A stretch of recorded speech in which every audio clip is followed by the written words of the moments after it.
क्या हाल है साथियों, मैं विकास तोमर आपके अपने trusty channel study for civil services पे आज आपके समक्ष लेकर आ गए हैं 7 जनवरी का करंट अफेयर। प्रीलिम्स और मेंस दोनों के लिए ही, हिंदी और चाहे इंग्लिश दोनों के लिए ही बहुत ही ज्यादा है, इंपॉर्टेंट है। और यूपीएससी का ईपीएफओ हो या फिर civil services, UPPSC, MPPSC, BPSC, सभी एग्जाम्स के लिए बहुत ज्यादा इंपॉर्टेंट है। ठीक, यहाँ पे अपना जो मोडस ऑपरेंडी क्या रहता है कि नोटबुक रखिए, जो मैं बताता हूँ आप लोग को क्वेश्चंस या फिर जो भी वैल्यू एडिशन उसको लिखिए।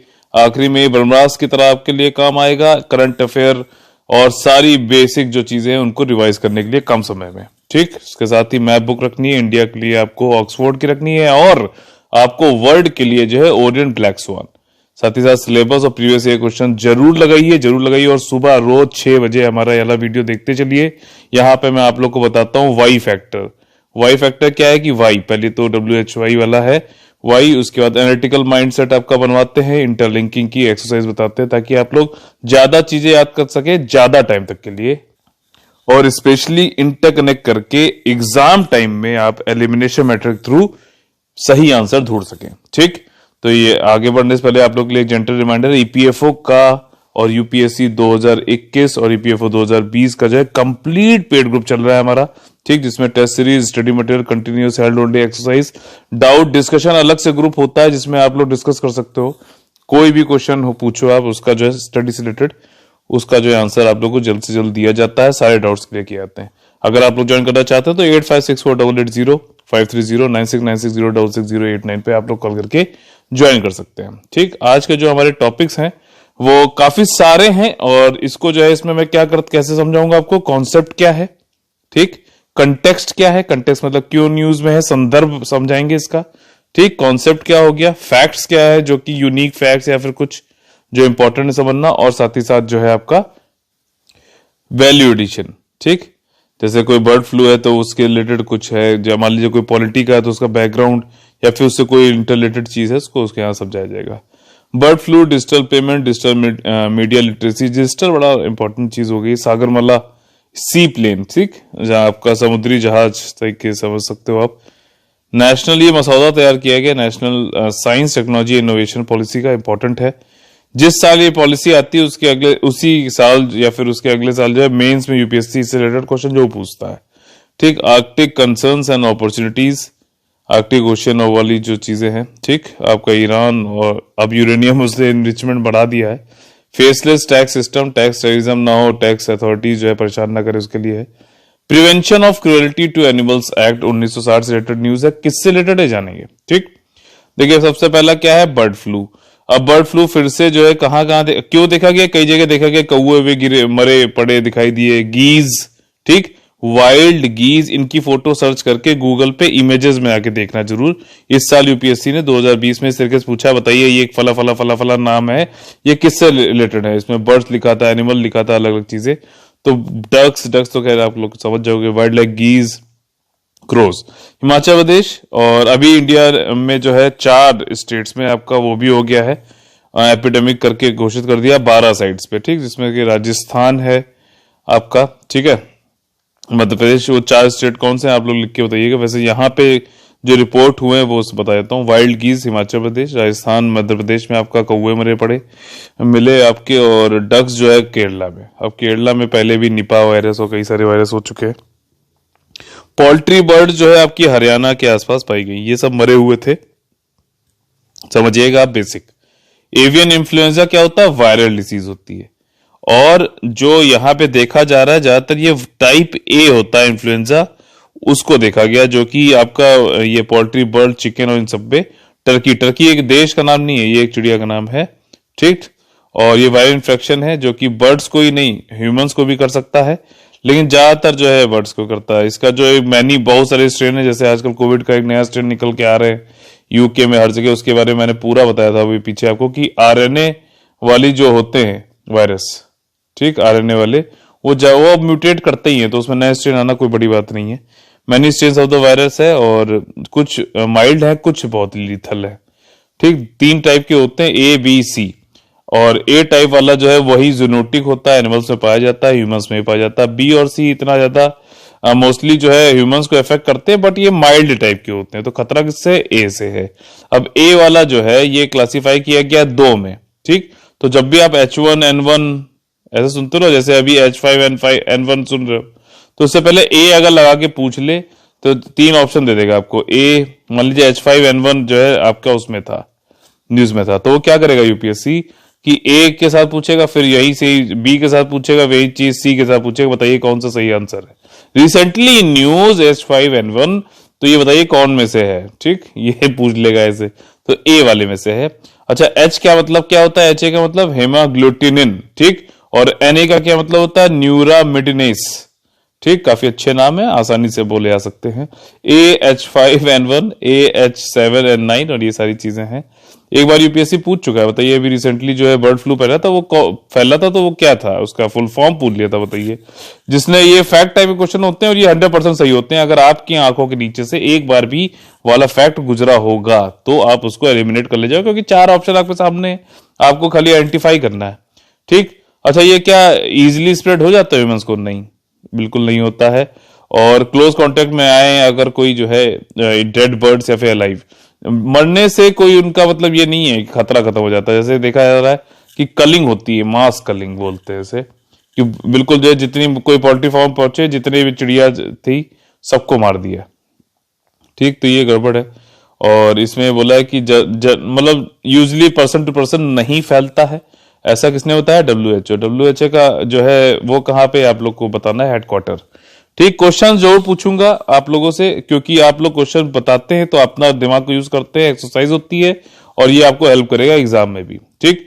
इन इंडिया नो केस अभी तक नहीं पाया गया था ह्यूमंस का, हेल्थ मिनिस्ट्री के द्वारा बताया गया। सिम्टम क्या है? वैसे तो बर्ड्स के जो है गट में, मतलब पेट वेट में, इसको देखा जाए आंत में जो है संक्रमित होता है तो आंत में इफेक्ट पड़ता है, लेकिन जो अगर आपके जो है ह्यूमंस में पड़ेगा तो वो रेस्पिरेटरी ट्रैक्ट्स में पड़ेगा, ठीक, श्वास नली। जैसे कोविड भी है, रेस्पिरेटरी वालों को ज्यादा करती है, तो आप समझ लो कि यहाँ पे न्यूमोनिया हो सकता है, एक्यूट रेस्पिरेटरी डिस्ट्रेस सिंड्रोम हो सकता है, ये सब लंग्स को इफेक्ट कर रहे हैं, ठीक। निमोनिया से रिलेटेड हम लोग ने अभी पीछे पढ़ा था कि वैक्सीन आ गई है, न्यूमोकोकल कंजुगेट वैक्सीन, और एक कौन सी पढ़ी थी हम लोग ने इसके रिलेटेड? सांस, ये स्कीम है, ठीक है। लंग्स से रिलेटेड ये भी है, इसमें भी लंग्स को काफी होता है जब भी ह्यूमंस में फैलता है। अर्ली सिम्टम्स वही है, फीवर होता है, कोट रफ, डायरिया, ये सब हो जाता है। इरेडिकेशन क्या करना है कि भैया जो इन्फेक्ट हो गया उनको खत्म कर दो, ठीक, ताकि जो है normally in an effort to rapidly मतलब उसको कंट्रोल किया सके, लेकिन इससे बहुत नुकसान भी होता है लोग, और भाई जान तो जा ही रही उनकी, खैर। तो ट्रीटमेंट जो है हेल्थ मिनिस्ट्री के द्वारा क्या है वही। अच्छा, ये बहुत इंपॉर्टेंट चीज है, एंटीवायरल ड्रग एक होती है ओसेल्टामिविर, ठीक, ओसेल्टामिविर। आप लोग को बताना है टीबी के लिए कौन सी जो है साइड होती है आपकी ये ड्रग्स, ठीक। आइसोनियाजिड होती है एक, दूसरी कौन सी होती है? ये यूपीएससी ने ऐसे ही पूछ लिया था, इसलिए मैं आप लोगों को बताता चल रहा हूं। और जो मैं ऐसे बताता हूं तो आपको ये भी ध्यान रखना चाहिए, जब भी आप आगे कुछ पढ़ो खुद से, तो आप भी याद रखो कि आपको किस पे ज्यादा ध्यान देना। तो एसेल्टामिविर किससे रिलेटेड है? आपका ये एंटीवायरल ड्रग है, इन्फ्लुएंजा ए टाइप और बर्ड फ्लू वाले से, ठीक। इसके सर्वाइवल अच्छे हैं ह्यूमंस में भी, और मिनिस्ट्री जो है अब ये एडवाइस कर रही है कि आपको पीपीई पर्सनल जो है आपको ये पीपीई जैसे कोविड में कर रहे हैं वैसे इसके लिए करो। हैंड हाइजीन मतलब आपका हाथ हमेशा धुलते रहो। यूएस में जो आपका फूड एंड ड्रग वो है आपका अथॉरिटी, उसने बोला है कि एक वैक्सीन निकाली थी H5N1 की 2007 में, वहां वैक्सीन भी आ चुकी है, ठीक। यहाँ पे एक थोड़ा छोटा सा एक डायग्राम है, या वो है आपका फिगर। अब देखिए दो प्रोटीन होते हैं ये H5, ये हीमोग्लूटिनिन और नेरोडिमिनेस, ठीक। मिनिडेस जो है ये दो तरीके के प्रोटीन ही हैं। जैसे कोविड वायरस में क्या है जो ये लिख रहे थे स्पाइक, ये भी प्रोटीन कहलाता है। अगर मान लो यूपीएससी वैसा ना पूछे, आपसे पूछ लीजिए, मान लीजिए कि ये जो ऊपर स्पाइक दिखते हैं ये प्रोटीन है कि कोलेस्ट्रॉल है कि कार्बोहाइड्रेट है, तो आपको प्रोटीन मार्क करना है। देखो ऐसे पूछेगा जो हर समय आपके सामने है, लेकिन आपने उसमें ध्यान नहीं दिया, वहां पे आपसे वो फिर सोचने पे आपको मजबूर करेगा। उससे पहले आप जब पढ़ो तो आपको क्या करना है कि ऐसे पढ़ो कि क्वेश्चन खुद से बनाओ कि हाँ यार ऐसे पूछ सकता है। अच्छा देखिए, सारे इन्फ्लुएंजा ए टाइप के जो वायरसेस हैं वो सब तो बर्ड्स के लिए आते हैं, लेकिन कुछ जो है जैसे कि H17N10 और H18N11 ये आपके किसमें पाए जाते हैं? चमगादड़ों में, ये सिर्फ चमगादड़ों में पाए जाते हैं, ये ध्यान रखना, ठीक है। ये बाकी सब वही वाली चीजें हैं। अगला जो हमारा यहाँ पे है, यह है कि आरबीआई ने पब्लिश किया है आपका डिजिटल पेमेंट इंडेक्स। ठीक, इसका क्या मतलब है, ये सिर्फ ये देखना चाहता है कि आपके कैशलेस, क्योंकि आरबीआई है तो ये जानना चाह रहा है कि कैशलेस ट्रांजैक्शन की ग्रोथ किस तरीके से हो रही है। बस ये सिंपल है चीज। यहाँ पे इससे रिलेटेड फैक्ट देख लेते हैं। 5 ब्रॉड पैरामीटर बनाए उन्होंने कि कितनी गहराई तो कितना ज्यादा पेनिट्रेशन है, मतलब देश के हर कोने में पहुंचा है कि नहीं पहुंचा है। अगर पहुंचा है तो लोग मान लीजिए 100 रुपए हैं तो उसमें से कितना खर्च कर रहे हो, मतलब डिजिटल पेमेंट क्या 10 ही रुपए है कि 90 रुपए है, ये डीपनिंग होगी। और आपका पेनिट्रेशन है तो मतलब हर जगह कितना आपका जगह। पैरामीटर्स के नाम समझ लीजिए। आपका एनेबलर्स, पेमेंट एनेबलर्स 25% है। पेमेंट इंफ्रास्ट्रक्चर या फिर अवसंरचना जो है वो आपकी डिमांड वाली 10% है। 15% सप्लाई वाली है। अब वहां पे ये क्वेश्चन हो सकता है, पूछ सकता है कि ये पेमेंट इंफ्रास्ट्रक्चर सप्लाई साइड वाला जो है वो लेस देन है आपका डिमांड साइड वाले से, तो नहीं, ये गलत हो जाएगा। सप्लाई साइड वाला 15 है। ये पैटर्न, ठीक, ट्रेंड, यही यूपीएससी पूछेगा। वो ये नहीं पूछेगा कि 15%।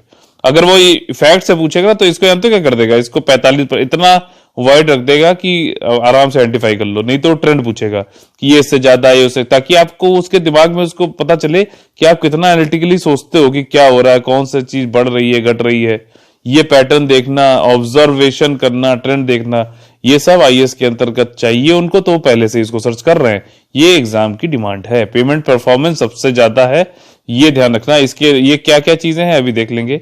ठीक, सबसे ज्यादा पेमेंट परफॉर्मेंस है, फिर पेमेंट इनेबलर्स है, फिर कंज्यूमर सेंट्रिसिटी जो मेरे ख्याल से ज्यादा होनी चाहिए थी वो उसको सिर्फ 5% रखा है। ठीक, इसमें वही सारी चीजें, क्या क्या इंफ्रास्ट्रक्चर, इसको एक डायग्राम से भी समझेंगे। ठीक, कंज्यूमर सेंट्रिसिटी। अच्छा, यहाँ पे यही है कि 2018 में का इन्होंने बेस ये रखा है, ये वाली बात है कि इंपॉर्टेंट। ठीक, 2019 में ये इतना था इंडेक्स का स्कोर, और 2020 में 207 हो चुका है। और ये हर साल सेमी एनुअल बेसिस पे होगा, मतलब 2 बार होगा, और जिस डेट से होगा उससे 4 महीने पहले का मतलब लिया कि देरी से होगा। ठीक, ये वाली बात है। यहाँ पे 6 महीने लिख देगा तो थोड़ा देख लेना, क्योंकि सेमी एनुअल है तो हो सकता है कि 6 महीने लिख दे, तो आप कंफ्यूज मत होना वहां पर। डिजिटल ट्रांजैक्शन जो है आपका इंक्रीज हो रहा है, किस तरीके से क्या चल रहा है, सारी बात है यहाँ पर। ठीक, अब देखो पेमेंट इंडेक्स पैरामीटर्स जो यहाँ पे यूज हो रहे हैं। इनेबलर्स कौन है, मतलब जो अगर आपके मोबाइल है, मोबाइल में इंटरनेट है, बैंक जुड़ा हुआ है, आधार कार्ड है, तभी तो आप उसको, तो ये इनेबल कर रहा ना कि आप डिजिटल पेमेंट कर पाओ। तो ये इसमें चीज आ गई वाली। पेमेंट इंफ्रास्ट्रक्चर डिमांड साइड की, कौन से डिमांड कर रहा है, मतलब आपका फास्टैग है आपके पास, तो उसको जो है आपको रिचार्ज करना है तो कैसे करोगे, कैश से कर सकते हो या फिर डिजिटल से कर लो, तो डिजिटल से कर रहे हो। ठीक, कस्टमर प्रीपेड आपका इंस्ट्रूमेंट है कई सारे, वो कह रहे हैं कि भैया डिजिटली कर दो, यूपीआई कर दो, तो ये वाली बात है। सप्लाई साइड क्या है, कैसे आप एटीएम के थ्रू आप कर सकते हो, पीओएस टर्मिनल जो है सप्लाई इसके थ्रू, क्यूआर कोड के थ्रू कर दे रहे हो। ठीक, उसी तरीके से परफॉर्मेंस क्या है, तो परफॉर्मेंस में ये है कि आपका करेंसी कितना है सर्कुलेशन में। मान लीजिए करेंसी ज्यादा है तो मतलब डिजिटल पेमेंट कम हो रहे हैं, करेंसी कम है तो डिजिटल पेमेंट ज्यादा हो रहे हैं। समझ रहे हो, ये सब चीजें करेक्ट इंटरलिंकिंग करने वाली है। सेंट्रिसिटी क्या है कि कितना अवेयरनेस है लोग के अंदर, लोग को कहा जा रहा है कैश यूज करो, डिजिटल मत यूज करो, आपका अकाउंट चला जाएगा, नंबर और पैसे निकल जाएंगे। अगर इस तरीके की फेक न्यूज फैलाएगा कोई तो फिर कोई नहीं यूज करेगा, लेकिन अगर सही तरीके से किया जाएगा तो लोग यूज करेंगे। आवाज चली गई थी शायद, और चली गई थी क्या, मतलब वैसे 53 मिनट का आज बना था और 13 मिनट 35 सेकंड पे जो आवाज चली गई, और ये मैं अब फिर से रिकॉर्ड कर रहा हूँ इसे। 40 मिनट की जो है रिकॉर्डिंग पूरी खराब हो गई। चलिए कोई बात नहीं, जब रोड पे चलोगे तो एक्सीडेंट होंगे ही। कभी कभी जब टेक्नोलॉजी के साथ आप यूज करोगे तो कभी कभी धोखा तो देगी ही देगी, और आज ये फिर से हो गया है 3 दिन में। चलिए कोई बात नहीं, मेहनत करते रहेंगे, क्योंकि कोशिश करने वाली कभी हार नहीं होती। देखिए अगला टॉपिक जो है हमारा वो क्या है, डिजिटल मीडिया लिटरेसी से रिलेटेड है। केरला गवर्नमेंट का है ये। ठीक, इसका नाम क्या है, सत्यमेव जयते नाम रखा है, ट्रुथ एलोन ट्रायम्फ्स। सत्यमेव जयते हमारे जो है नेशनल एम्बलम में भी लिखा जाता है नीचे। ठीक, अशोक वाला जो आपने देखा होगा ना, लाइंस होते हैं 4 लाइंस, और ये आपका मुंडका उपनिषद से लिया गया है, मुंडका उपनिषद से। और आपका अच्छा वसुदेव कुटुंबकम जो मोदी जी बोलते रहते हैं, किस उपनिषद से लिया गया है, आप लोग को क्वेश्चन का आंसर देना है कमेंट करके। ठीक, केरला का है ये। अब देखिए यहाँ पे कॉन्सेप्ट पे समझते हैं। केरला का है और ये किस लिए है? Digital media literacy. मीडिया जो है हमारा आपका चौथा स्तंभ माना जाता है, जुडिशरी, एग्जीक्यूटिव, आपका जो है लेजिस्लेचर के बाद चौथा स्तंभ क्या कौन होता है? आपका होता है मीडिया। ठीक, अब मीडिया का क्या है यहाँ पे? सोशल मीडिया पे क्या है? फेक न्यूज बहुत ज्यादा चल रही है, लोगों के पास साक्षरता कम है, समझ नहीं पाते हैं कौन सी न्यूज सही है, क्या चीज सही है, क्या गलत है। केरला ने इनिशिएटिव लिया है, बहुत ही काबिल तारीफ है। और इस तरीके के आप लोग जो है इसका एग्जाम्पल दे सकते हैं मेंस में भी। ठीक, और अगर ये सत्यमेव जयते नाम पूछ ले तो केरला गवर्नमेंट का है। सिंपल ये है, साक्षरता जो है आपकी किसमें? सोशल मीडिया, इन सब में गलत सही को जानना पहचानना। ठीक, ये वाली बात है। इसके फैक्ट्स देख लेते हैं। स्कूल और कॉलेजेस में बताया जाएगा। डिजिटल यही है सत्यमेव में। क्या 5 पॉइंट है मेनली? रॉन्ग इन्फॉर्मेशन क्या है, कैसे स्प्रेड होती है, प्रिकॉशन क्या लेने चाहिए हमें, इसका रोकथाम सावधानियां क्या क्या होनी चाहिए, और हाउ दोज जो स्प्रेड करते हैं वो कैसे पैसा कमाते हैं, आपका जो भी स्टेप आप कौन कौन से ले सकते हो एज ए सिटीजन। ठीक, समझ में आ गई बात। अब देखिए इसमें यह है कि नीड क्या है, क्योंकि आजकल केरला में जो है बहुत ही ज्यादा स्मार्टफोन का, इंटरनेट का बहुत ज्यादा पेनिट्रेशन बहुत ज्यादा है दूसरे स्टेट्स के मुकाबले। अब यहाँ पे क्या है कि कई सारी चीजें जो है लोग जो है सोशल मीडिया पे जो न्यूज आती है उसी को सच मान लेते हैं। ठीक, लेकिन क्या है कि कई लोग जो है झूठ फरेब और ये सब फैलाते हैं और लोग जो है इसको भी सच मान लेते हैं। सोशल मीडिया का बहुत ज्यादा यूज अब बढ़ गया है। जीएस पेपर 3 सिलेबस जो है आपका, उसमें सोशल मीडिया मेंशन्ड है, तो आप लोग को जो है उस हिसाब से करना चाहिए। हैंस पीपल को ये पता होना चाहिए कि भैया क्या कौन कौन से लॉज हैं, कौन कौन से बेंचमार्क हैं और इंटरनेट को, सोशल मीडिया को यूज करने के लिए। फेक न्यूज क्या होता है? किसी न्यूज को ऐसे फैलाओ, किसी झूठी न्यूज को कि लगे कि भैया असली न्यूज है। ठीक, और किसी की रेपुटेशन खराब कर दो, मनी बनाओ उसके थ्रू, एडवर्टीजमेंट के थ्रू, ये वाली सारी बात है। थ्रेट क्या है कि आपका जो है फेक न्यूज जो है रियल न्यूज से compete कर जाती है और कई कई बार तो मॉब वायलेंस भी हो जाता है। कुछ साल पहले आपने देखा होगा नॉर्थ ईस्ट के लोग जो है बैंगलोर से भागने लगे थे कि क्योंकि सोशल मीडिया पे किसी ने फैला दिया कि उनके खिलाफ अत्याचार होने वाला है अगले दिन। तो बसेस से, पर्सनल कार से, फ्लाइट से, ट्रेन से, पूरा बस भागने लगे वहां से। तो ये बहुत ही ज्यादा, और कई लोग तो मतलब मॉब वायलेंस भी हो जाता है। काउंटर मेजर क्या है कि भाई इंटरनेट बंद कर दो, आधार से लिंक कर दो। आपका इंस्टाग्राम का जो हैंडल है वो आधार से लिंक कर दिया तो आप देखो नहीं करोगे ज्यादा ये फालतू बातें। ठीक, फेक न्यूज नहीं करोगे। साथ ही साथ क्या है कि पब्लिक एजुकेशन, उनको अवेयर करो कि भैया फेक न्यूज होती है, क्या होती है, कैसे आपको चेक करना है। कई सारी ऐसी वेबसाइट बनाओ जो फैक्ट चेक करें। जैसे फेसबुक और जितने भी ये हैं बड़े बड़े जो मीडिया, ये सॉरी आईटी हैंडल्स हैं, इन्होंने सोशल मीडिया हैंडल्स हैं, इन्होंने भी फैक्ट चेक करने वाले चलाए, लेकिन बहुत ज्यादा इनका बिजनेस मॉडल ऐसा है कि ज्यादा चेक नहीं कर नहीं पाते हैं। ट्विटर ने भी किया अच्छे, सबसे अच्छा ट्विटर नहीं किया।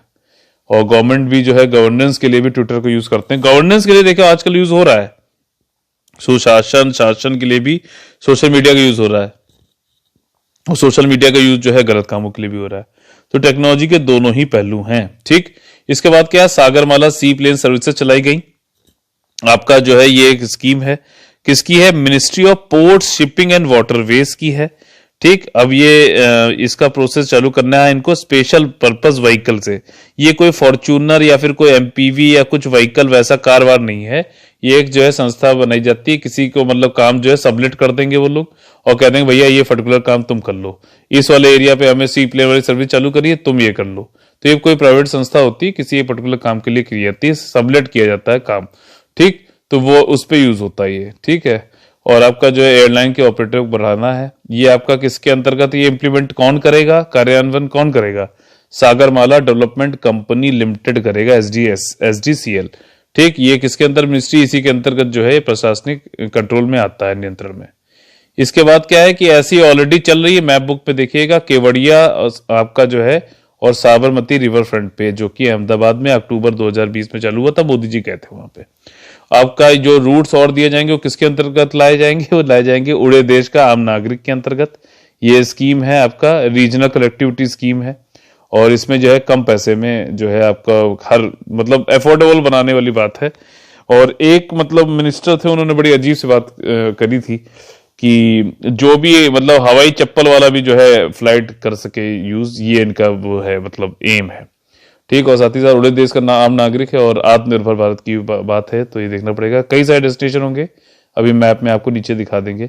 बेनिफिट वही है कि सप्लीमेंट्री मीन्स आपको मिल जाएगा, ज्यादा तेजी से कंफर्टेबली जा सकते हो, टूरिज्म बढ़ेगा, डोमेस्टिक इंटरनेशनल दोनों कनेक्टिविटी मिल जाएगी, रिमोट एरियाज में रिलीजियस टूरिस्ट प्लेसेस को मिल जाएगा। ठीक है, अब जैसे मैं रिकॉर्ड भी कर रहा हूं तो मुझे लग रहा है पता नहीं मतलब वॉइस रिकॉर्ड हो रही है कि नहीं हो रही। वीडियो तो रिकॉर्ड हो जाता है लेकिन ऑडियो नहीं रिकॉर्ड होती, ये वाली बात है। चलिए कोई बात नहीं, मेरे ख्याल से हो रही होगी। अब भगवान कुछ तो मेहनत तो देखता ही है। It will save travel time को बचाएगा, लॉन्ग लोकलाइज शॉर्ट डिस्टेंस के लिए इंफ्रास्ट्रक्चर बढ़ेगा, एम्प्लॉयमेंट बढ़ेगा, वही सारी मेल बातें हैं। सागरमाला प्रोजेक्ट के अंतर्गत आता है, नेशनल पर्सपेक्टिव प्लान बनाया गया था। इसमें क्या है कि भारत का ऐसे ये रक्षा है आपका, ठीक, बहुत अच्छा नहीं बना, फिर से बनाऊंगा। देखिए ऐसे ही जब मैं ऐसे बनाता हूँ ना तब अच्छा बनता है, मतलब बेटर बनता है, बहुत अच्छा तो नहीं होता लेकिन हाँ। अब जो ये हमारा कोस्टल एरियाज और अंडमान निकोबार लक्षद्वीप वाला, ये सब कोस्टल एरिया मिला के 7516 किलोमीटर है टू बी प्रिसाइज। तो ये वाला और साथ ही साथ मतलब इसमें जैसे यहाँ पे है वाटरवे है, और वाटरवे कितने बन सकते हैं, कोई नदी का या फिर कुछ इस तरीके से है, रिवर का जा रहा है, तो वो 14,500 कुछ किलोमीटर है वाटरवेज। तो उनपे भी आप लोग जो है सी प्लेन की सर्विसेज चालू कर सकते हो। सागरमाला प्रोजेक्ट मतलब इसमें डेवलपमेंट करना है और कई सारी चीजें, इसके 4-फोल्ड पाथ होते हैं कि आप पोर्ट्स को बढ़ाओ, ठीक, उसके मतलब कनेक्टिविटी करो, उसके आसपास के जो है इंफ्रास्ट्रक्चर सबको लोकल एरिया डेवलपमेंट करो, मतलब साथ में जो लोग हैं, और साथ ही साथ जो है चौथा क्या है कि इसका खुद का इंफ्रास्ट्रक्चर अच्छा करो, और वाटरवे और ये सारी चीजें हैं। ठीक, अभी जो है जो चल रही है वाटरवे कितने हैं, 101 वैसे तो है जलमार्ग योजना में, लेकिन अभी 6 चल रहे हैं। ठीक, तो आप लोग को 6 वो जो जो लोग ऑलरेडी हैं पेड ग्रुप में वो लोग उसको लिख के वहां पे बताएंगे। ठीक, नेविगेबल जो है उसका वाटरवे बनाना है, और ये प्राइम मिनिस्टर 2016 में इसको चालू किया था। पोर्ट लेड डेवलपमेंट की बात कही जाती है, कार्गो ट्रैफिक को 3 गुना बढ़ाना है। ठीक, अब देखिए यहाँ पे जो ये सी प्लेन वाली बात हो रही है, सागरमाला सी प्लेन सर्विस, इसमें 3-4 जगह जो है आपको देखनी है। ये एक तो रिजर्वॉयर है उमरांगसो, ठीक, इसके बाद जो है खिंडसी डैम देखना है, एराई डैम देखना है, चंद्रपुर, ठीक है, एक ये देखना है गणपति पुले, ठीक है, ये आपको कुछ जगहें हैं देखनी है इसमें। ठीक, नोना वाला तो सबको पता ही है। तो इसके बाद जो है जीएस पेपर 3 का जो है एक नया मसौदा आया, तो इसलिए इसको अब ज्यादा उसमें नहीं देखेंगे, कुछ कुछ जहां पे जरूरत है फैक्ट की वहां कर लेंगे। अब पब्लिक कंसल्टेशन के लिए डाल दिया गया, ये 5वां national science technology innovation policy होगी, यानी कि 5वीं राष्ट्रीय विज्ञान प्रौद्योगिकी और नवाचार नीति होगी। एक उसका ड्राफ्ट बनाया गया, अभी पॉलिसी आई नहीं है, अभी पब्लिक कंसल्टेशन होगा, फिर कुछ चेंजेस होंगे, लेकिन क्या चीजें हैं वो आपको यहाँ पे मेन में बता दी जाएंगी, ताकि आपको आगे जो है कनेक्ट करके समझने में आसानी हो। 4 ट्रैक का प्रोसेस हुआ लास्ट के 6 महीनों में, और इसमें क्या है कि शॉर्ट टर्म, मीडियम टर्म और जो है दीर्घकालिक मिशन मोड बनाना है। इकोसिस्टम जो है, पारिस्थितिकी तंत्र जो है, इसको ज्यादा अच्छा रिसर्च के लिए, इनोवेशन, नवाचार के लिए बनाना है। इंडिविजुअल हो चाहे संगठन हो, सबके लिए हो अच्छा सा। एम यही है कि फोस्टर करना है, डेवलप करना है, नर्चर करना है, साचेत धारक मतलब जितने भी स्टेक होल्डर सबको मतलब जो है बढ़िया करके जो है आपका प्लानिंग, नियोजन, आपका जो है इंफॉर्मेशन, इवैल्यूएशन सब कुछ हो सके। किसका, एसटीआई क्या है, साइंस टेक्नोलॉजी और इनोवेशन का। हितधारक जो है साक्ष्य के साथ में सारा कुछ पॉलिसी बने, ये वाली बात है। ठीक, ऑब्जेक्टिव वही है कि एड्रेस इस तरह देखो वीकनेस क्या है अभी हमारे एसटीआई इकोसिस्टम की, और उसके बाद जो है सामाजिक आर्थिक डेवलपमेंट करो सभी का, और हमारा जो है एसटीआई सिस्टम ऐसा बनाओ जो ग्लोबल कॉम्पिटिटिव हो। देखिए मेरा मानना है साइंस हो, टेक्नोलॉजी हो, इनोवेशन हो, कुछ भी हो, लेकिन ये डिमांड ड्रिवन हो। डिमांड किसकी, आम आदमी की, सामाजिक, आर्थिक, कल्चरल, पॉलिटिकल, इन सब जो डिमांड्स हैं उनके अनुसार से हो, देश के रईस जादों और जो है अमीरों के हिसाब के डिमांड के हिसाब से ना हो, ये बहुत जरूरी है। और साथ ही साथ एसटीआई सप्लाई ड्रिवन नहीं होनी चाहिए कि जो हम दे रहे हैं उसी को यूज करो, उसके अलावा कोई टेक्नोलॉजी या इन सब की बात मत करना। जब डिमांड ड्रिवन होगी तभी ये कमर्शियली वाइबल होगी, लोग ज्यादा से ज्यादा यूज भी करेंगे और ज्यादा से ज्यादा प्रोपल भी होगी आपका पूरा सेक्टर। अब देखिए यहाँ पे जो इंपॉर्टेंट प्रावधान दिए गए हैं वो क्या है, आपके एटलीस्ट 30% का रिप्रेजेंटेशन, प्रतिनिधित्व होगा व्यूमन का सारे डिसीजन मेकिंग बॉडी में। स्पाउसल बेनिफिट दिए जाएंगे ऐसे साइंटिस्ट को जो लेस्बियन, गे, बाइसेक्सुअल, ट्रांसजेंडर या फिर क्वेयर है। ठीक, मतलब एलजीबीटी को भी इसमें दिया गया है। ठीक, अच्छा ये कौन सा केस था, सुरेश कौशल नाम था, ठीक, केस से रिलेटेड था। ठीक, एक था नवतेज जौहर नाम था, ठीक है, और आपका लिली थॉमस था। ये जितने मैं नाम दे रहा हूं इसको आप लोग को जो है एक लिस्ट बनानी है कि किससे किससे। पुट्टू स्वामी केस, ठीक है, और लिली थॉमस, सुरेश कौशल, नवतेज जौहर हो गया। ठीक, इन चारों का नाम लिखिए कि किससे रिलेटेड है, सुप्रीम कोर्ट के इंपॉर्टेंट केसेस हैं। एलजीबीटी वाले केस में कौन सा था? एक है श्रेया सिंगल केस, एक और ये और लिख लीजिए, श्रेया सिंगल। हो सकता है मैच इन द फॉलोइंग में पूछ ले। ये कुछ केसेस मुझे अभी याद है, इनके आप लोग कमेंट करके बताइए क्या किस चीज से रिलेटेड थे। सुप्रीम कोर्ट के ही सारे बहुत चर्चित, बहुत ज्यादा चर्चा हुई थी इन सब पे वाले केसेस है। अच्छा, एलजीबीटी और सेफ राइट और चाइल्ड केयर बेनिफिट मिलना चाहिए, जेंडर न्यूट्रल होना चाहिए, सिर्फ बॉय नहीं गर्ल्स के बारे में बात होनी चाहिए, चाइल्ड बर्थ पेरेंटल लीव मिलनी चाहिए, ये सब पॉलिसी में है। ठीक, और अभी एक फाइनल नहीं है। स्ट्रक्चर कल्चरल चेंज के हिसाब से जो है डिसेबिलिटीज, जो दिव्यांग जन है उनके लिए हमें सपोर्ट करना चाहिए, उनका भी समावेश हो सके। साथ ही साथ कुछ जो है चीजें इसमें बनाई जानी है, वो उसके बाद देख लेते हैं। एजुकेटेड रिसर्च सेंटर और कोलैबोरेटिव रिसर्च सेंटर, इनका काम क्या है? पॉलिसी मेकर सरकार को इनपुट दो, भैया ये बनाओ वो बनाओ। ठीक, आपका क्या है? Research and innovation excellence framework क्या है? ये बनाया जाएगा। इसका काम क्या है?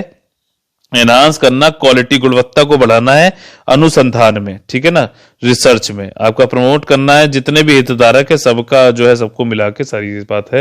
एक पोर्टल ऐसा बनाया जाएगा और इसको पब्लिकली मतलब सार्वजनिक जो है वित्त पोषित किया जाएगा, ताकि इससे क्या किसके थ्रू क्रिएट करेंगे इसको? डेडिकेटेड पोर्टल, ताकि एक्सेस दिया जाए जो भी आउटपुट मिल रहा है सबके लिए। और ये बनाएगा किसके थ्रू? ये आपका बनेगा Indian science and technology archive of research. ठीक, और जितने भी मतलब ये फुल टाइम रिसर्चर्स हैं इनके नंबर डबल करने हैं। ग्रॉस डोमेस्टिक एक्सपेंडिचर जो है वो बढ़ाना है, प्राइवेट सेक्टर का भी कंट्रीब्यूशन इसमें डालना है 5 सालों में। अब देखिए ये इंपॉर्टेंट चीज है, one open science policy, one nation one subscription.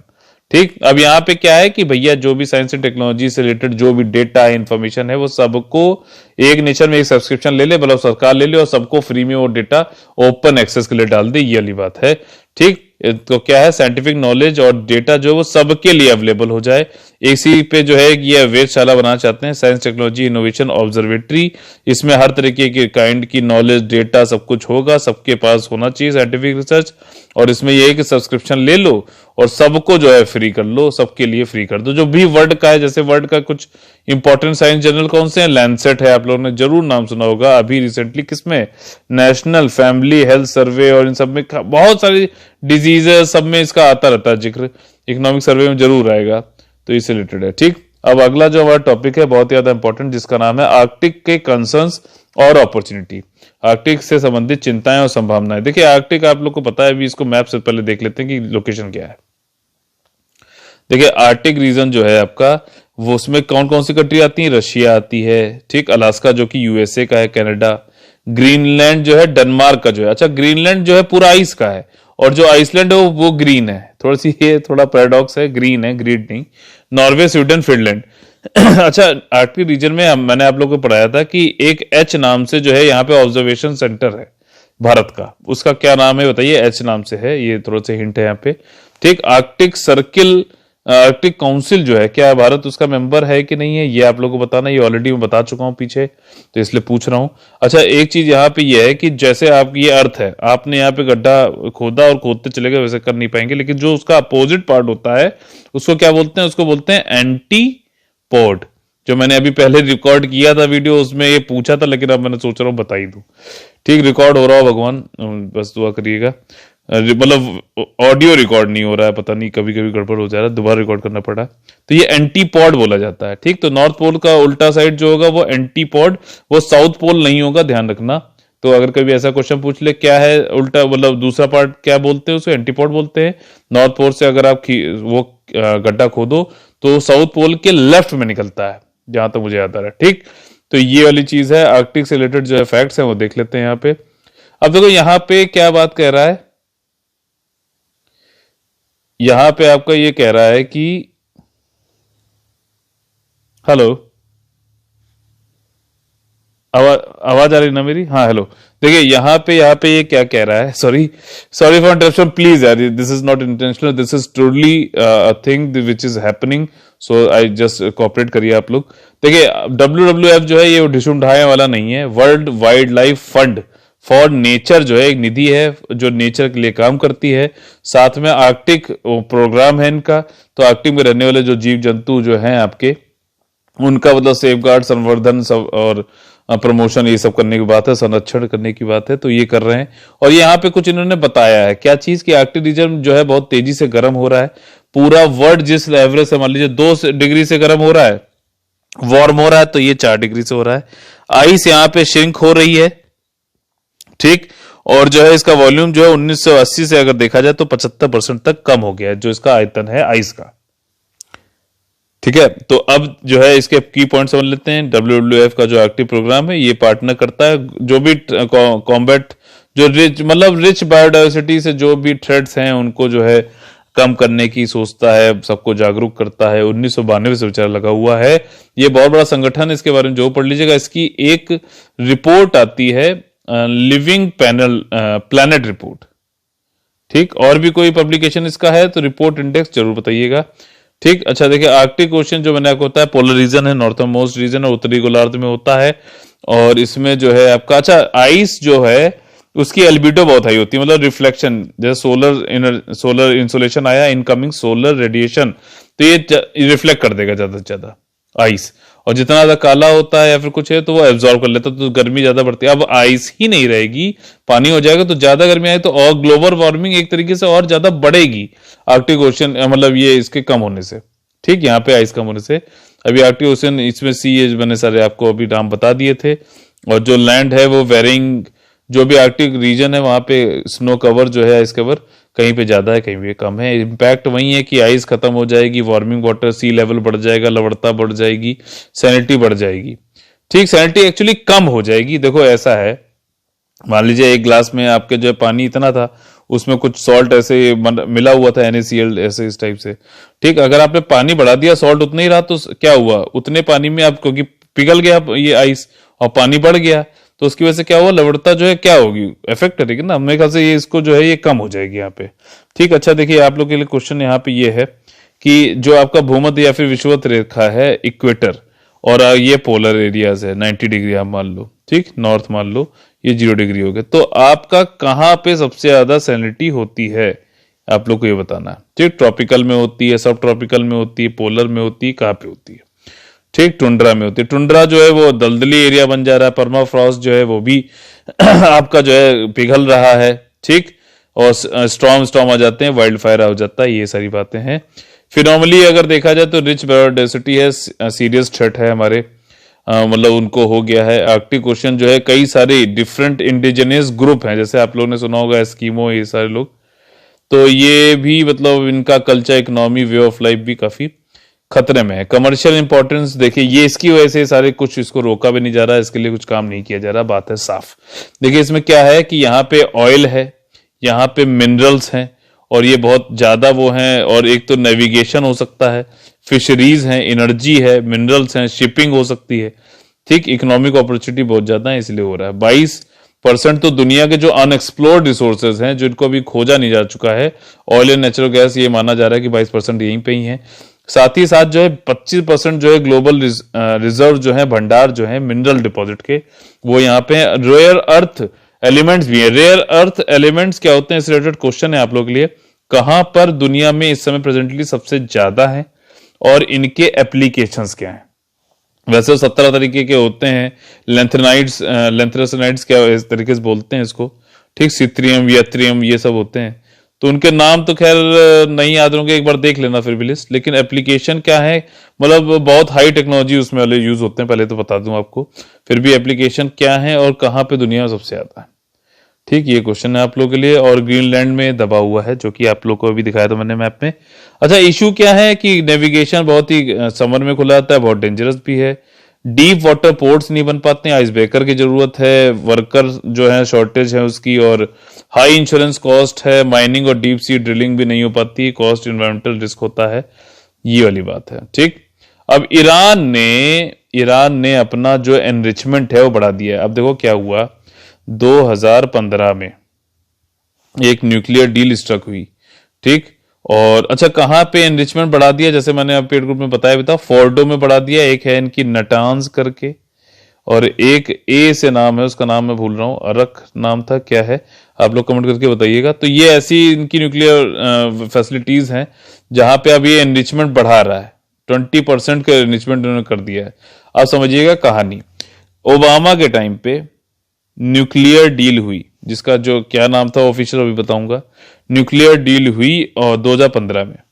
ठीक, इसमें P5+1 थे, यानी कि यूएसए, यूके, फ्रांस, आपका यूएसए, यूके, फ्रांस, चाइना और रशिया थे, 5 ये हो गए और एक जर्मनी था।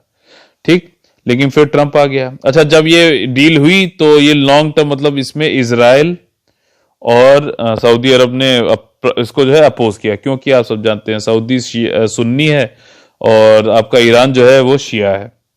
इसकी वजह से बाकी इजराइल ने इसलिए किया क्योंकि हिजबुल्लाह नाम की एक टेररिस्ट ऑर्गेनाइजेशन लेबनान में, और इजराइल ये कहता है कि ये टेररिस्ट ऑर्गेनाइजेशन को फंडिंग कौन करता है, ईरान करता है।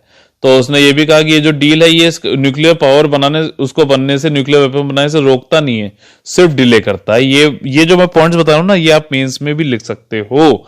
ठीक, तो ये डिले करता है। तो फिर उसका आ गया ट्रंप थोड़ा सा इजराइल और इनका हितैषी था।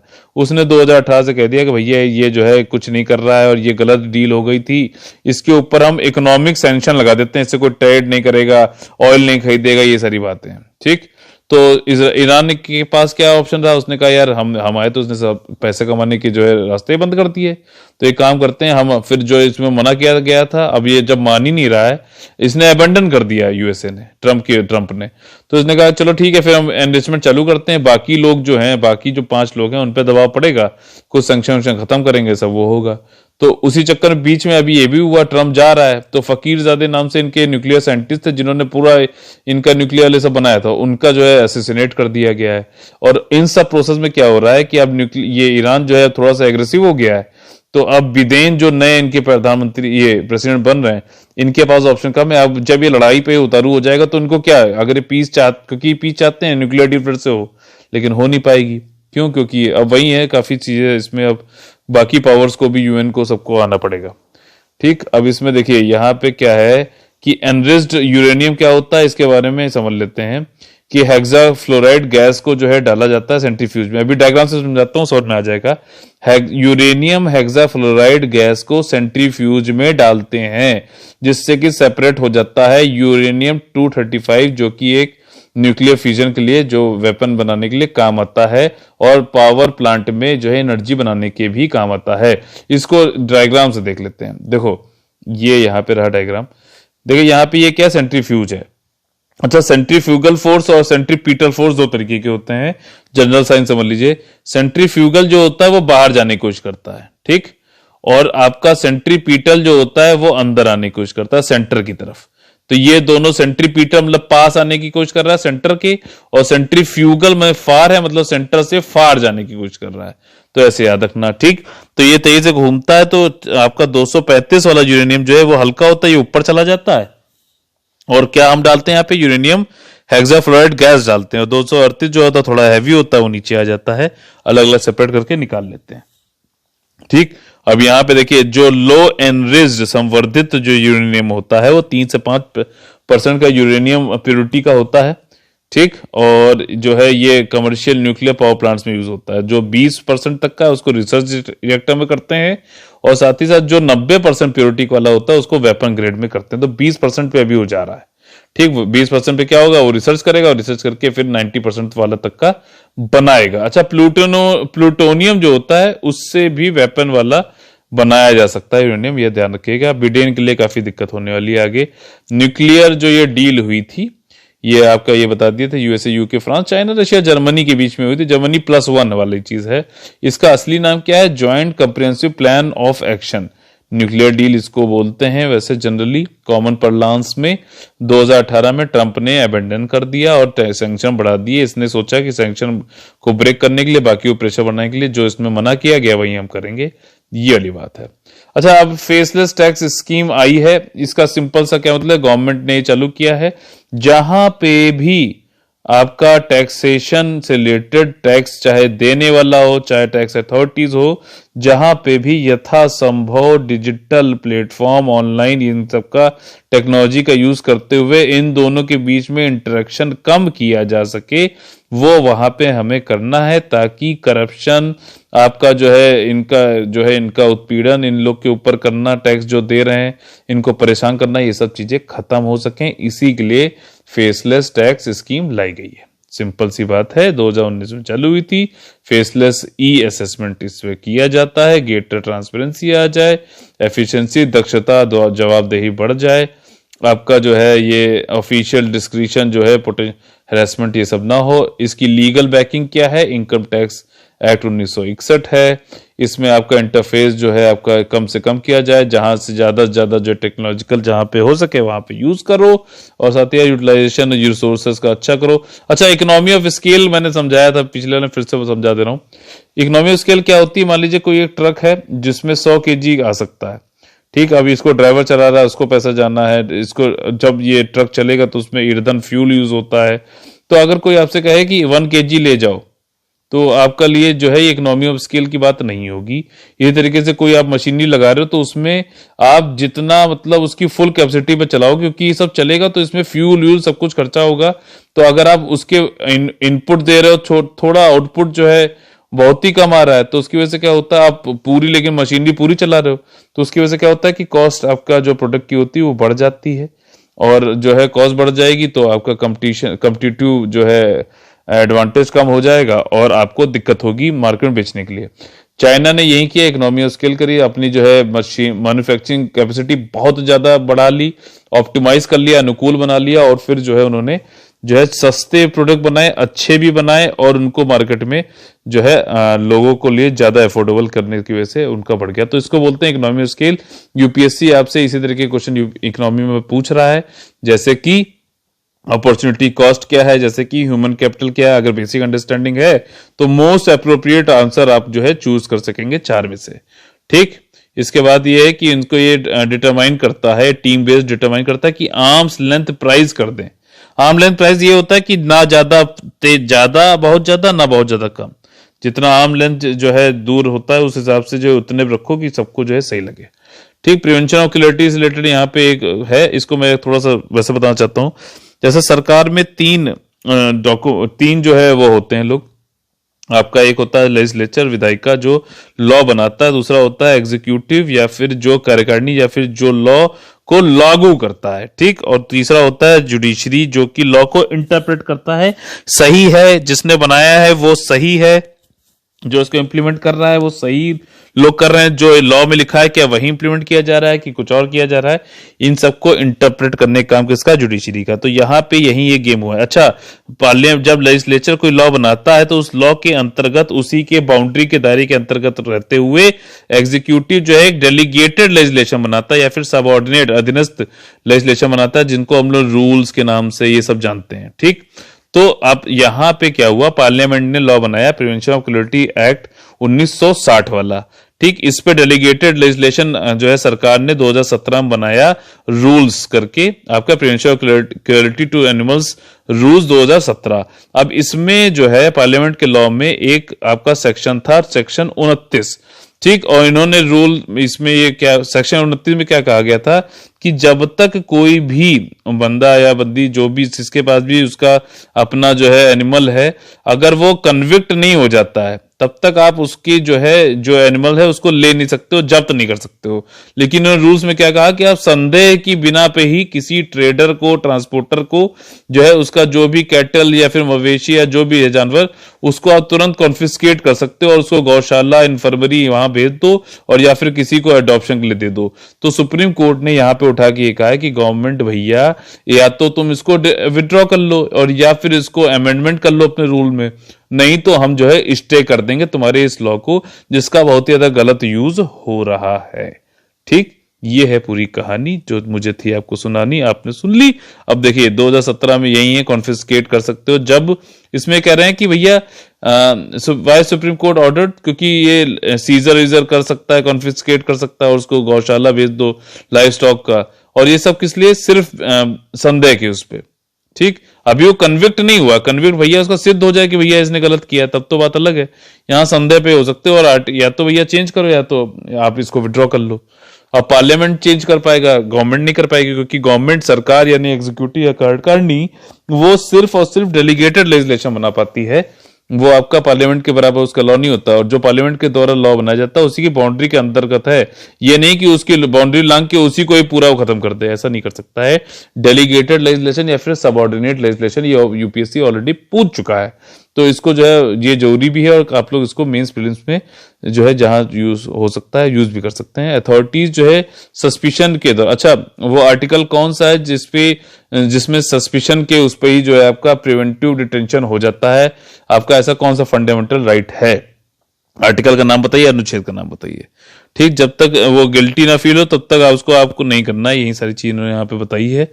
और इसमें यही कहता है मजिस्ट्रेट जो है अभी फिलहाल जो है रूल्स के अनुसार फॉरफिट कर ले रहा है और उनको इन्फर्मरी, गौशाला, पिंजरा पोल पे डाल दे रहा है, अडॉप्शन के लिए भी डाल सकता है। सुप्रीम कोर्ट ने ये देखिए सेक्शन 29 का कहा कि भैया जब नहीं हुआ है कन्विक्ट, उससे पहले तुम उसकी आजीविका कैसे छीन सकते हो, ये वाली बात है। ठीक, अच्छा अपना जो है अब देखिए फाइनल ये वाला बहुत ज्यादा इंपॉर्टेंट चीज होती है, क्योंकि at the end of the day you have to solve exam, you have to face the examination and you have to solve the questions in examination hall. तो यहाँ पे हमारा जो सेक्शन होता है वो होता है कौन बनेगा आईएएस पीसीएस वाला सेक्शन। इसमें हम क्या समझते हैं, कैसे हमें क्वेश्चन करना चाहिए अटेम्प्ट, क्या क्या चीज देखनी चाहिए। देखिए यहाँ पे ट्रू पूछा गया है पहली चीज, ताकि आपकी सिली मिस्टेक ना हो। इंडियन पेंगोलिन से रिलेटेड कुछ स्टेटमेंट है, यहाँ बोला कि 8 स्पीशीज होती हैं पेंगोलिन की, इंडियन पेंगोलिन और चाइनीज पेंगोलिन इंडिया में पाया जाता है। क्या सही है कि गलत है? ये सही है। ठीक, इसके बाद ये इंडियन पेंगोलिन जो है लार्ज एंड ईटर चींटीखोर होता है, जिसमें 11 से 13 रो ऑफ स्केल्स होते हैं, सल्कनुमा होते हैं, मतलब उसकी पीठ पे आपने देखा होगा स्केल बने होंगे ऐसे ऐसे। ठीक, तो ये सही है वाला भी। अब ये यहाँ पे कह रहा है कि अभी रिसेंटली ये कहा गया है कि सोशल मीडिया प्लेटफॉर्म पे मॉनिटरिंग अच्छे से करो, क्योंकि ये बढ़ावा भी दे रहा है। देखो फिर सोशल मीडिया आ गया, पोचिंग, अवैध शिकार और ट्रेडिंग पे बढ़ावा दे रहा है। तो ये मध्य प्रदेश सरकार ने नहीं, ओडिशा ने कहा है, इसलिए तीसरा वाला स्टेटमेंट गलत, तीसरा वाला इसमें हो गया, पहले दूसरा सही है, तो सी ऑप्शन यहाँ पे सही हो जाएगा, ओडिशा ने बोला है इसे। ठीक, इसके बाद क्या है, स्कूल बैग पॉलिसी 2020 जो है उससे रिलेटेड कौन कौन से स्टेटमेंट सही है ये आप लोग देखना है। डायरेक्टरेट ऑफ एजुकेशन जो है मिनिस्ट्री ऑफ एजुकेशन के अंतर्गत, अब मिनिस्ट्री ऑफ एजुकेशन नाम हो गया है, ministry of human resource and development खत्म हो गया है नाम। ठीक, उन्होंने सर्कुलर निकाला है और ये कहा है कि सभी स्कूल को फॉलो करना है क्या, स्कूल बैग पॉलिसी 2020। इसमें क्या होता है, और ये कौन लाया है, एनसीईआरटी लाया है। सीबीएसई लिख दे तो घबराना मत, गलत हो जाएगा वो। एनसीईआरटी लाया, national council of education and research and technology. ये रिकमेंड क्या करता है कि जो भी बच्चा क्लास 1 से लेके 10वीं तक है, उसका मान लीजिए जो भी है वजन, उसका 10% से ज्यादा बस्ते का वजन नहीं हो सकता, बैग का वजन नहीं हो सकता, ये वाली बात है। और जो प्री प्राइमरी स्टूडेंट है उनको जो है कोई भी बैग नहीं ले जाना है। अब देखिए यहाँ पे होमवर्क से संबंधित भी कुछ यहाँ पे बताया गया है। क्लास 2 तक के जो बच्चे उनको कोई होमवर्क नहीं, नो होमवर्क, क्या मजे हैं। उसके बाद क्या है, 2 घंटे आपको हर हफ्ते में क्लास 3 से 5 के बीच में वालों को देना है। ठीक, साथ ही साथ 1 हफ्ता हर दिन आपका 6ठी क्लास से 8वीं क्लास तक के बच्चों को देना है, और 2 घंटे रोज 9वीं से ऊपर 9th क्लास के ऊपर के बच्चों को देना है, 9th और 9th क्लास के ऊपर के बच्चों को। ठीक, तो आप लोग ये बताने कौन से स्टेटमेंट इसमें सही है। देखिए तीनों ही स्टेटमेंट सही है। आप लोग के लिए नेशनल एजुकेशन पॉलिसी मेरा पूरा वीडियो आप लोग देख सकते हैं, national education policy 2020 study for civil services, search करके देख लीजिएगा। आप लोग को यहाँ पे ये क्लासिफिकेशन बताना है कि कैसे इन लोगों ने 12th तक का जो है मतलब स्कूल से लेकर 12th तक का किस तरीके से कौन सी एज में कौन सी क्लास पढ़ेंगे वो बनाया गया। तो आप लोग डायग्राम बना सकते हो, जो लोग यहाँ पे देख रहे हैं वो लोग यूट्यूब पे वो लोग कमेंट कर सकते हैं। ठीक, तो ये वाली सारी बात है। और स्कूल में अब देखिए इन्होंने ये भी कहा है कि स्कूल में लॉकर दे दो, ठीक, प्री स्कूल से लेकर सीनियर सेकेंडरी तक, ताकि बच्चे अब सिर्फ वहीं बुक्स ले जाएं घर पे जो उनको पढ़नी है, बाकी सब वहीं छोड़ दें। ठीक, तो इसी तरीके से देखिए फिर से वीडियो बनाना पड़ा, ये 30-35 मिनट का हो चुका है। आप लोग को अगर मेरा इंटरलिंकिंग का, एनालिटिकल का तरीका, वाई फैक्टर का, ठीक, ये सब अगर सही लगता है, अच्छा लगता है, लाइक शेयर सब्सक्राइब कमेंट तो जो करना है, क्योंकि जो आंसर देगा वो सिलेक्शन लेगा। लाइक का टारगेट है आज का है 190 का, लेकिन मुझे मालूम है आप लोग मेरी मेहनत को रिकॉग्नाइज करते हुए 300 से ज्यादा को जो करेंगे। देखिए ये बिल्कुल भी नौटंकी नहीं है, मैंने वाकई में इसको किया है। अगर कोई कहेगा तो मैं फिर से साक्ष्य के साथ में उसको स्क्रीनशॉट भेज के दिखा दूंगा। ठीक। और आप लोग अगर पेड ग्रुप ज्वाइन करना चाहते हैं, यूपीएससी और ईपीएफओ का पेड ग्रुप हमारा चल रहा है। यूपीएससी का जो है नया पेड ग्रुप हमारा 31 से चालू होने वाला है, जनवरी से। लेकिन जितना जल्दी जो ज्वाइन करेगा उसको करंट अफेयर, डाउट, डिस्कशन हम लोग सब लोग चालू कर देंगे। वो बिल्कुल एकदम जो है, जो 31 जनवरी से फुल शेड्यूल पूरा सब मिलेगा। तो आप लोग जितना जल्दी ज्वाइन करेंगे उतना अच्छा रहेगा। आप लोग के लिए नंबर है 8564880530 और 9696066089 पे आप लोग कॉल करके एडमिशन ले सकते हैं। ठीक, अच्छा लगे तो प्लीज लाइक जरूर करिए और आप लोग जो है बाकी लोग के साथ भी इसको शेयर जरूर करिएगा। जय हिंद, जय भारत। और